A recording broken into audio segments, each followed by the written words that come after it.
ঈমান নিয়ে দুনিয়া থেকে যাওয়ার সবাই ঈমানটা নিয়ে যেতে পারে, ঈমান অবস্থায়, মুমিন অবস্থায়, মুসলমান অবস্থায় যদি দুনিয়া থেকে যেতে পারে, তাহলে এই লোকটার চাইতে সৌভাগ্যবান কপালওয়ালা আকাশের নিচে জমিনের উপরে আর থাকতে পারে না। কথা বলেন ঠিক কিনা? একজন মুসলমানের জীবনের অনেক বড়, বিশাল বড় একটা সবচেয়ে মূল্যবান সম্পদের নাম হলো তার ঈমান। এজন্য একটা মুসলমানের জীবনের চূড়ান্ত শপথ এটা হওয়া দরকার যে আমি যা কিছু করি না কেন, আমার সব সময় সদা সর্বদা জাগ্রত থাকতে হবে, আমাদের সতর্ক থাকতে হবে, কোনোভাবেই যেন কোনো চোর আমাদের ঈমানকে চুরি করে যেন নিয়ে যেতে না পারে। কথা বলে ঠিক না? শুধু তাই না, এই ঈমানের জন্য যদি রক্ত দিতে হয়, রক্ত দিতে প্রস্তুত থাকতে হবে। ঈমানের জন্য যদি জীবন দিতে হয়, জীবন দিতে প্রস্তুত থাকতে হবে। গল্লা দিতে হলে গল্লা দেওয়ার জন্য প্রস্তুত থাকতে হবে। কথা বলেন ঠিক না? একজন মুসলমানের জীবনের সবচেয়ে মূল্যবান সম্পদের নাম হলো এই ঈমান। এই ঈমানের অবিচ্ছেদ্য বিশাল বড় একটা অংশের নাম হলো হুব্বুল্লাহি ওয়া রাসূলি, আল্লাহ এবং তার রাসূলের প্রতি প্রেম আর ভালোবাসা থাকা। আমি জিজ্ঞেস করতে চাই, ঈমানের সাথে সম্পৃক্ত কথার জবাব দিতে হবে মর্দে মুজাহিদের মতো, মুসলমানের মতো আল্লাহ এবং তার রাসূলকে ভালোবাসার দরকার আছে না নাই? আমাদের ভিতরে আল্লাহ পাকের মহব্বত, বিশ্বনবীর মহব্বত থাকার দরকার আছে না নাই? একটা লোকের ভিতরে যদি সে যত বড়ই নিজে থেকে মুমিন দাবি করুক, মুসলমান দাবি করুক, সে সত্যিকার অর্থে যদি আল্লাহ এবং তার রাসূলকে তার জীবনের চাইতে বেশি না ভালোবাসে, তাহলে আল্লাহ রাসূলের বক্তব্য হলো লা ইউমিনু, সে মুমিন নয়। কথা বলে ঠিক কিনা? ভালোবাসা তো থাকতে হবেই হবে। কতটুকু ভালোবাসা থাকতে হবে? আমি আমাকে যতটুকু ভালোবাসি তার চাইতে বেশি ভালোবাসা থাকতে হবে। আমি আমার সন্তানকে যতটুকু ভালোবাসি, আমি আমার স্ত্রীকে যতটুকু ভালোবাসি, আমি আমার জান আর প্রাণকে যতটুকু ভালোবাসি, তার চাইতেও হাজার হাজার হাজার গুণ বেশি ভালোবাসা থাকতে হবে আল্লাহ এবং তার রাসূলের প্রতি। কথা বলেন ঠিক কিনা? এজন্য আল্লাহ রাব্বুল আলামিন পবিত্র কোরআনুল কারীমের ভিতরে এই কথাটা বারবার বলে দিয়েছেন, ওয়াল্লাযীনা আমানু আশাদ্দু হুব্বান লিল্লাহ, ওয়াল্লাযীনা আমানু আশাদ্দু হুব্বান লিল্লাহ। যারা ঈমানদার দাবি করে, যারা মুমিন, তারা অবশ্যই আল্লাহকে সবচেয়ে বেশি ভালোবাসবে। শুধু তাই নয়, অন্য আয়াতের ভিতরে আল্লাহ পাক নিজেই বলেন, আন-নাবিয়্যু আওলা বিল মুমিনিনা মিন আনফুসিহিম। একজন মুমিনের কাছে সবচেয়ে প্রিয় মানুষ হবে আমার নবী মুহাম্মদ রাসূলুল্লাহ। সুবহানাল্লাহ। আমরা আমাদের নবীকে ভালোবাসি কি বাসি না? আমাদের আল্লাহকে ভালোবাসি কি বাসি না? আল্লাহ এবং রাসূলের জন্য জীবন দিতে প্রস্তুত আছি তো? যদি প্রয়োজন হয় রক্ত দিতে রাজি আছি তো ইনশাআল্লাহ? আল্লাহ পাক যেন আমাদেরকে কবুল করেন, সকলে বলুন আমিন। এখন আমরা তো আল্লাহ রাসূলকে ভালোবাসি, আল্লাহকে ভালোবাসি, আল্লাহকে আমাদের জীবনের চাইতে বেশি ভালোবাসি। কিন্তু কেউ যখন কাউকে ভালোবাসে, তার কথা শুনতে মনে চায় কি চায় না? কেউ যখন কাউকে ভালোবাসে, তাকে দেখতে মনে চায় কি চায় না? কেউ যখন কাউকে ভালোবাসে, তাকে জড়িয়ে ধরতে মনে চায় কি চায় না? তাকে জড়িয়ে ধরতে মনে চায়। তা আমরা যেহেতু আমাদের আল্লাহকে ভালোবাসি, আল্লাহ রাসূলকে ভালোবাসি, আল্লাহকে দেখতে আমাদের মনে চায় না? জোরে বলেন। আমাদের আল্লাহর সাথে কথা বলতে মনে চায় না?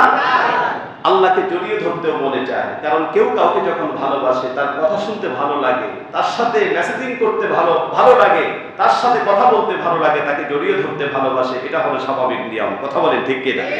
কিন্তু আপনারা বলুন, আল্লাহকে কি দুনিয়াতে বসে দেখা যায়? কেউ ইচ্ছে করলেই কি দুনিয়াতে বসে আল্লাহকে দেখতে পারবে? পারবে না। কারণ এই পথ আল্লাহ পাক মুক্ত করে রেখেছেন। আল্লাহ পাক আমাদেরকে এই চোখের ভিতরে এমন পাওয়ার দেন নাই যে পাওয়ার দিয়ে আল্লাহ পাককে দুনিয়াতে বসে আমরা দেখতে পারি। কিয়ামতের দিন জান্নাতে বসে আল্লাহ পাক জান্নাতীদেরকে এই পাওয়ার দান করবেন যে সরাসরি আল্লাহ জান্নাতীদেরকে তাকায় তাকায় দেখবেন, আর জান্নাতীরাও সরাসরি আল্লাহকে দেখবে। সুবহানাল্লাহ। এই পাওয়ার আল্লাহ পাক কিয়ামতের দিন জান্নাতের ভিতরে দান করবেন। আল্লাহ পাক যেন আমাদেরকে ওই মজলিসে, যেই কনফারেন্সে আল্লাহ পাক তার জান্নাতি বান্দা আর বান্দীদের সামনে আসবে, ও আল্লাহ তুমি দয়া করে মেহেরবানি করে জান্নাতের একটা কোনায় হলেও আমাদেরকে তুমি জায়গা করে দিও। জোরে বলুন আমিন। আমার মুসলমান ভাইয়েরা, আমরা সবাই দাবি করি আমরা আল্লাহকে আমাদের জীবনের চাইতে বেশি ভালোবাসি, আমাদের নবীকে জীবনের চাইতে বেশি ভালোবাসি, কিন্তু আল্লাহ রাব্বুল আলামিন বলেন, বান্দারে তুমি যখন আমাকে ভালোবাসবে তখন তোমার মন চাইবে আমাকে দেখতে। তুমি যখন আমাকে ভালোবাসবে, সত্যিকার অর্থে তুমি যদি আমাকে ভালোবাসো, তাহলে আমাকে দেখতে মনে চাইবে, আমার সাথে কথা বলতে মনে চাইবে। কিন্তু দুনিয়ায় এমন একটা জায়গায়, এই জায়গায় বসে তুমি আমাকে দেখতে পারবে না। কেন? আমি আল্লাহ রাব্বুল আলামিন এই যোগ্যতা তোমাকে দেই নাই। আল্লাহ রাব্বুল আলামিন বলেন, লা তুদরিকুহুল আবসার ওয়া হুয়া ইউদরিকুল আবসার ওয়া হুয়াল লাতীফুল খাবীর।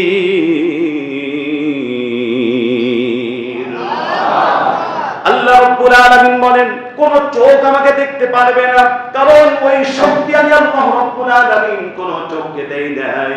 কিন্তু বান্দা, সত্যিকার অর্থে আমার বান্দা আর বান্দি যারা হবে, যারা আমাকে ভালোবাসবে, তাদের ভিতরে তো এই জ্বালা, এই জড়তার পরম সৃষ্টি হয়ে যাবে। সত্যিকার অর্থে যারা আমি আল্লাহ রাব্বুল আলামিনকে জীবনের চাইতে বেশি ভালোবাসবে, তাদের ভিতরে তো এই বিরহ আর জ্বালা থাকবে।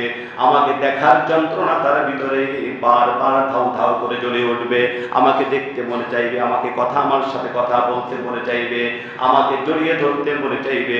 এই জন্য আল্লাহ রাব্বুল আলামিন বলেন, বান্দারে ও আমার বান্দিরে, তোমাদের এই বিরহ জ্বালা মিটানোর জন্য, তোমাদের এই জ্বালা মিটিয়ে দেওয়ার জন্য আমি আল্লাহ রাব্বুল আলামিন দুনিয়াতেই তোমাদের জন্য 3টা ব্যবস্থা করে রেখেছি। জোরে বলুন সুবহানাল্লাহ।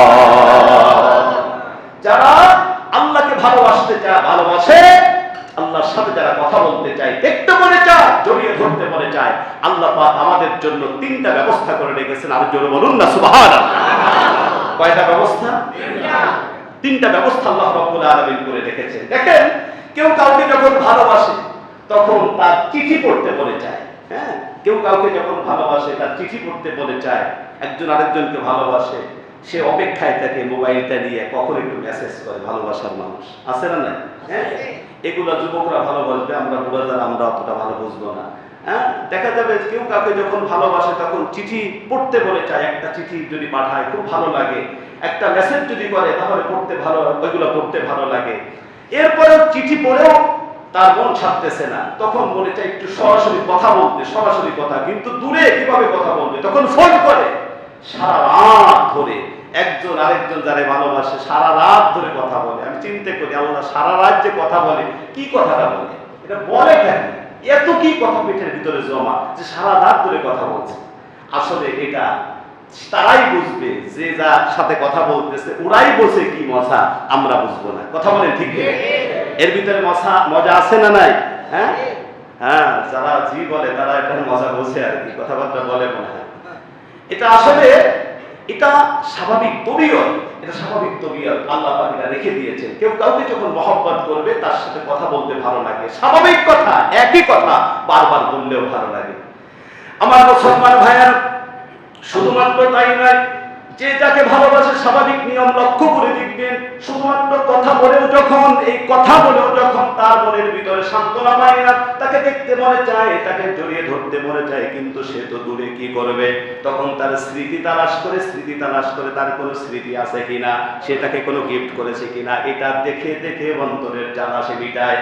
আমার বন্ধুগণ, আল্লাহ রাব্বুল আলামিন বলেন, হে আমার বান্দারা, সুতরাং তোমরা যদি শুধুমাত্র তোমরা যদি তোমাদের জীবনের চাইতে আমাকে বেশি ভালোবাসো, আমি জানি, আমি ভালো করে জানি, আমার চিঠি তোমার পড়তে মনে চাইবে, আমার চিঠি তুমি পাইলে তোমার ভালো লাগবে, কারণ তুমি আমাকে তোমার জীবনের চাইতে বেশি ভালোবাসো।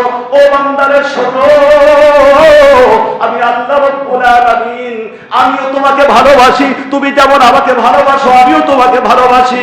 ও আমার বান্দা বান্দি, আমি তোমার কাছে মেসেজ করতে চাই, তোমার কাছে আমি চিঠি পাঠাতে চাই। তুমি যদি আমার এই চিঠিটা পড়ো তাহলে বলে রেখো আমি তোমাকে চিঠি দিয়েছি, তুমি পড়ো।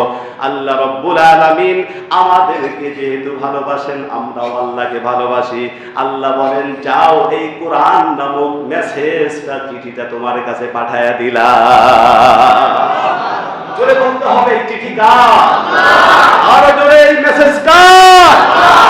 আল্লাহ রাব্বুল আলামিন আমাদের কাছে মেসেজ দিয়েছেন, আল্লাহ পাকের কথা, আল্লাহ পাকের লেখা মেসেজ আল্লাহ পাক আমাদেরকে দিয়েছেন, বান্দা তুমি যদি সত্যিকার অর্থে আমাকে ভালোবাসো তাহলে শোনো, এই মেসেজ আমি তোমাকে দিয়েছি, এই চিঠি আমি তোমাকে দিয়েছি। তুমি যদি আমাকে মহব্বত করো তাহলে এই চিঠি বেশি বেশি পড়ো। সুবহানাল্লাহ।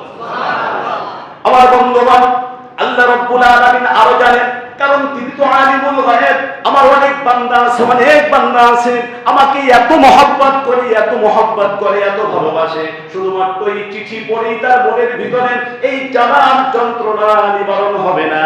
আল্লাহ রাব্বুল আলামিন জানেন, শুধুমাত্র এই চিঠি পড়েই, এই মেসেজ পড়েই তাদের অন্তরের বিরহ জ্বালা নিবারণ হবে না, তারা আমার সাথে কথা বলতে মনে চাইবে। এই জন্য আল্লাহ রাব্বুল আলামিন বলেন, বান্দারে যারা আমার সাথে তোমরা কথা বলতে চাও, তোমাদের বিরহ যারা বিরানোর জন্য কথা বলতে চাও, বান্দারে যাও যাও, আমি তোমাদের জন্য তোমাদের সাথে কথা বলার একটা ব্যবস্থা করে দিলাম, সুবর্ণ সুযোগ করে দিলাম। যাও, আমি তোমাদের জন্য নামাজ দান করে দিলাম, 5 ওয়াক্ত নামাজে তুমি দাঁড়ায় যাও। বান্দা তুমি যখন নামাজের ভিতরে দাঁড়ায় যাবা, আমি সরাসরি তোমার কাছে এসে তোমার প্রত্যেকটা কথার জবাব দিতে থাকি। কি কত বড় মজার কথা, কত বড় মজার কথা! এটা অন্য কেউ বুঝবে না। যারা নামাজ রোজা বাদ দিয়া সারাদিন সিগারেট খায়, নামাজ রোজা বাদ দিয়া সারাদিন যারা মদ খায়, গাঁজা খায়, হিরোইন, এই সমস্ত লোক এই মজা বুঝবে না। কথা বলে ঠিক কিনা? কথা বলে। এটা একমাত্র আল্লাহর প্রেমিক যারা, তারাই বুঝবে।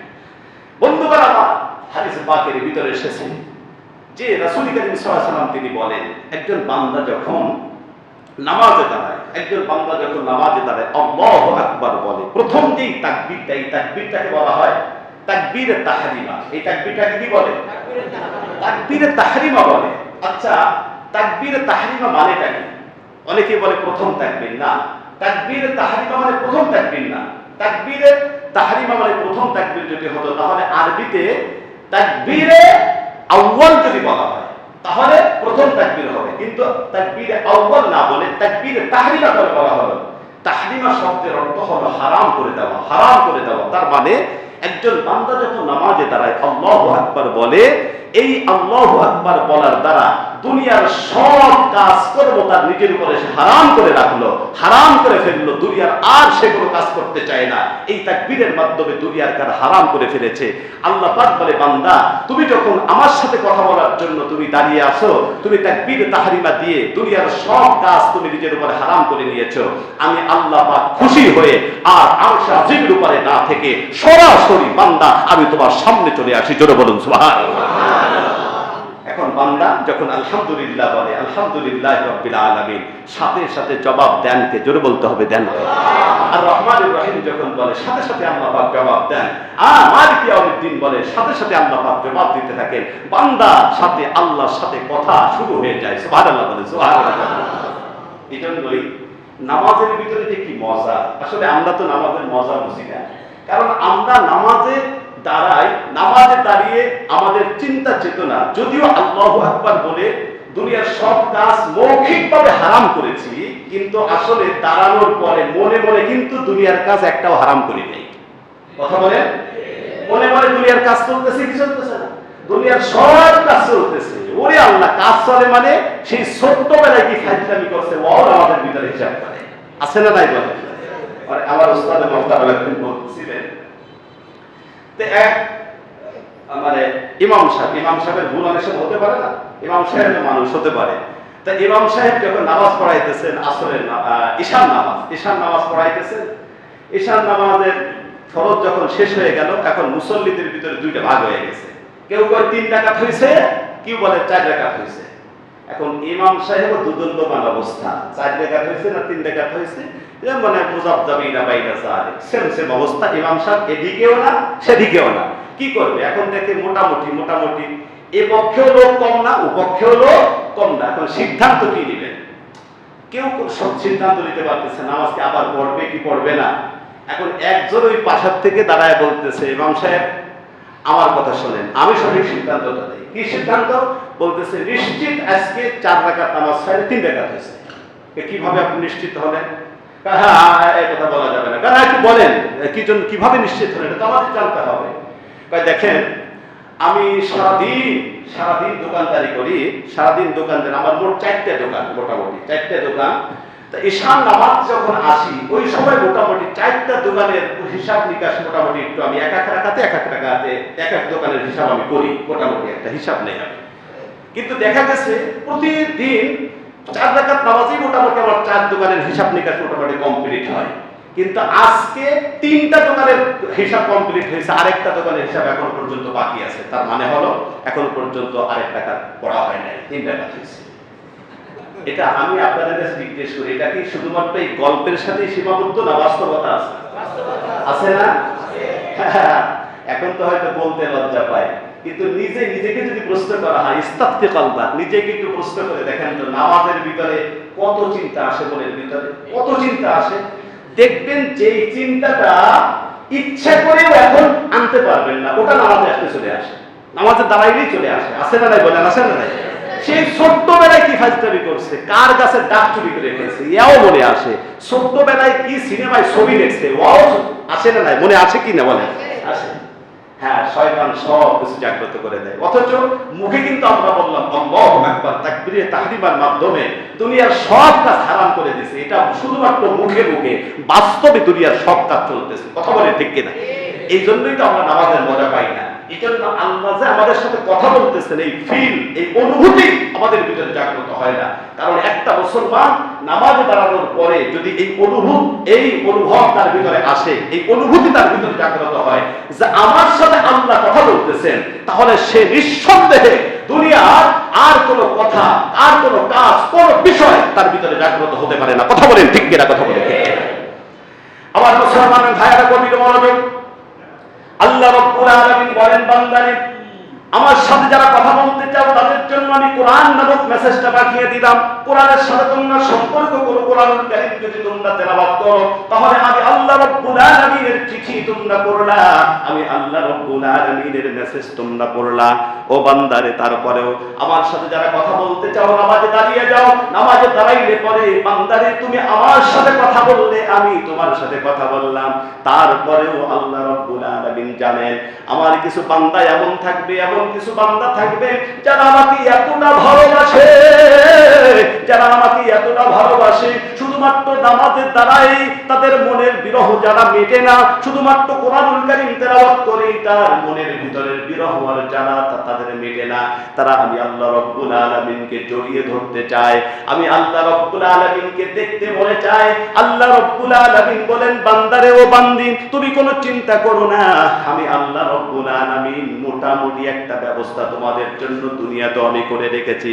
সেটা হলো, বান্দা আসো, তুমি আসো, যারা আমাকে তোমরা দেখতে চাও, যদি সরাসরি দুনিয়াতে বসে আমাকে দেখতে পারবে না, কিন্তু দুনিয়াতে আমি আল্লাহ রাব্বুল আলামিন আমার নিজের নূরের তাজাল্লি একটা জায়গায় আমি রেখে দিয়েছি। ওই জায়গায় তুমি আসো, ওখানে যে তুমি যদি ওই জিনিসটার দিকে তাকাও, তাহলে আমি আল্লাহ পাকের নূরের তাজাল্লি তুমি দেখলে, ওই ঘরটা তুমি যদি জড়িয়ে ধরো, আমি আল্লাহ রাব্বুল আলামিনের নূরের তাজাল্লি তুমি জড়িয়ে ধরলে। বান্দারে আসো, মক্কাতুল মুকাররমায় বাইতুল্লাহ আমার ঘরটা যেখানে আছে, এই ঘরটার এই জায়গায় আমি আল্লাহ রাব্বুল আলামিন আমার নূরের তাজাল্লি ওখানে রেখে দিয়েছি। জোরে বলুন সুবহানাল্লাহ। আল্লাহ বলেন, বান্দা আসো, এই জায়গায় আমার নূরের তাজাল্লি আছে। আল্লাহ পাক নিজের নূরের তাজাল্লিটা এই বাইতুল্লাহ যেখানে আছে, এই জায়গায় আল্লাহ পাক নিক্ষেপ করে দিয়েছেন। জোরে বলুন সুবহানাল্লাহ, জোরে বলুন সুবহানাল্লাহ। সুতরাং আল্লাহর ঘরটা দেখার তামান্না আমাদের মনের ভিতরে আছে না নাই? আছে। সবার তামান্না আছে। সকলে এই দোয়াটা অনেক সময় দেখবেন এই কথাগুলি বলে যে আল্লাহ তুমি আমারে দুনিয়াতে কিছু দেওয়ার না দাও, কিন্তু জীবনে একটা বার হলেও তোমার ঘরটা একটু জিয়ারত করার তৌফিক দিও। এই দোয়া মনে আসে কি আসে না? বলে এই আকাঙ্ক্ষা আসে কি না? আসে না? প্রত্যেকটা মুসলমানের এই তামান্না থাকা যায়, আর আছেও।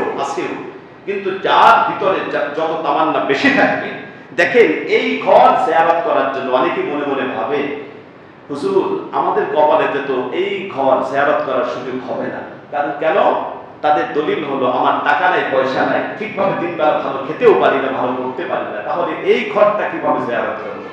একটা কথা কান খাড়া করে শুনে রাখেন, একটা কথা অন্তরের কান্দি কথাটা শুনে রাখেন, আল্লাহর ঘর জিয়ারত করা, আল্লাহ রাসূলের রওজায়ে মুবারকে গিয়ে সালাম প্রদান করা, এটা কোনো টাকা পয়সার সাথে সম্পর্ক নয়, এটা কোনো ক্ষমতার সাথে সম্পর্ক নয়। কথা বলেন, কথা বলেন। আর বহু ইতিহাস, হাজারো ইতিহাস আছে যাদেরকে আল্লাহ পাক অঢেল সম্পদের মালিক বানিয়েছেন, কোটি কোটি টাকার মালিক বানিয়েছেন, বহু সম্পদের মালিক বানিয়েছেন, কিন্তু একটা বার উমরায় গিয়েও আল্লাহর ঘর জিয়ারত করার তৌফিক তার হয় নাই। এরকমের নজির আর দৃষ্টান্ত আছে না নাই? আছে।